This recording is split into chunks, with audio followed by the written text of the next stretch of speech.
Fire బ్రాండ్గా పేరు తెచ్చుకున్న సోనియా ఇప్పుడు కొత్త రూట్లో వస్తుంది. అదేంటంటే ఇప్పుడు కొత్తగా ఎంపికైన ముగ్గురు చీఫ్స్ కూడా వాళ్ళ టీంని సెట్ చేసుకోవాలి. కానీ నిఖిల్ గ్రూప్లోకి వెళ్ళాలనుకుంటుంది సోనియా. ఎందుకంటే దానికి రెండు కారణాలు ఉన్నాయి. ఒకటి, నిఖిల్ అసలు గివ్ ఆఫ్ ఇవ్వకుండా టాస్క్లు ఆడుతాడు కాబట్టి.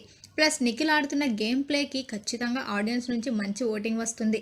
ఒకవేళ అదే నిఖిల్తో కనుక గొడవ పడితే ఖచ్చితంగా నెగిటివ్ పెరిగి ఓట్స్ పడదేమోనని చాలా స్ట్రాటజికల్గా ప్లే చేస్తుంది. కానీ నిఖిల్ మామూలుడు కాదు కదా. సోనియాని చాలా సింపుల్గా ఈజీగా రిజెక్ట్ చేసేశాడు.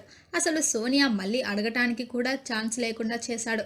సోనియా డైరెక్ట్గా నిఖిల్ దగ్గరికి వెళ్ళి మనం ఒక టీంలో ఉందాం, మంచి ఫైట్ ఇవ్వచ్చు అని అడిగింది. అప్పుడు నిఖిల్ సోనియాతో ఇలా అన్నాడు, సోనియా అలా కాదు, మనం టీమ్స్లో ఆడితే చూసే జనాలు పిచ్చోళ్ళు కాదు, ఈజీగా అర్థం చేసుకొని ఇద్దరిని బయటకి పంపించేస్తారు. దానికన్నా ఎవరి ఇండివిజువల్ గేమ్ వాళ్ళు ఆడదాం. నీకు ఏ సపోర్ట్ కావాలన్నా కూడా యాజ్ ఎ చీఫ్గా నేను ఎప్పుడు నీతో ఉంటాను అని చెప్పి అక్కడి నుంచి వెళ్ళిపోయాడు. నిఖిల్ మామూలుడు కాదు, సోనియా లాంటి అమ్మాయినే బుర్డి కొట్టించాడంటే. మరిన్ని బిగ్ బాస్ అప్డేట్స్ కోసం చూస్తూనే ఉండండి అవర్ ఛానల్.